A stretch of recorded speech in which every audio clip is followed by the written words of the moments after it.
ni Santa Claus. Wala ko na kay Santa Claus. Sino nga ba si Santa Claus? Totoo ba talagang mataba si Santa Claus? Sa dami-dami ng ginagawa ni Santa Claus, sa dami ng regalong binabalot niya, sa dami ng mga lugar na pinupuntahan niya para mag-deliver ng Pasko, bakit hindi pumapayat si Santa Claus? Mayaman pa si Santa Claus? Kung mayaman si Santa Claus, ba't hindi man lang siya makabili ng pang-ahit? Saan ba nakatira si Santa Claus? Si Santa Claus ay taga sa kanila. Si Santa Claus ay taga sa inyo. Si Santa Claus ay taga sa amin. Dahil si Santa Claus ay sila. Si Santa Claus ay kayo. Si Santa Claus ay ako.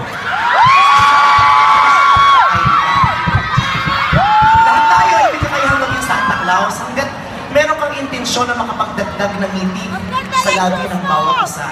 Sa labi ng mga kapamilya mo, sa labi diba?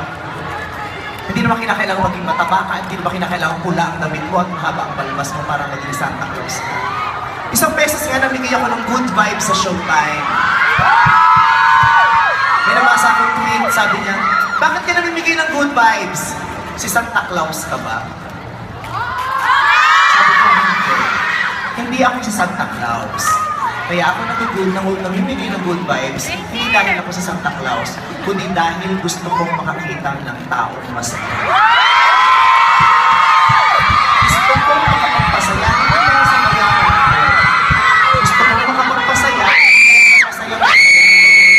Gusto kong makapagpasaya dahil alam ko ang pakiramdam ng aloko. Kaya mga people, gusto niyo ba ng good vibes?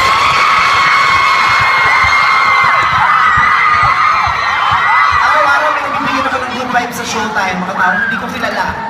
Natitigan ko lang. May nabigyan kami ng good vibes na hindi ko alam ang pangalan. Nakasalubong ko lang.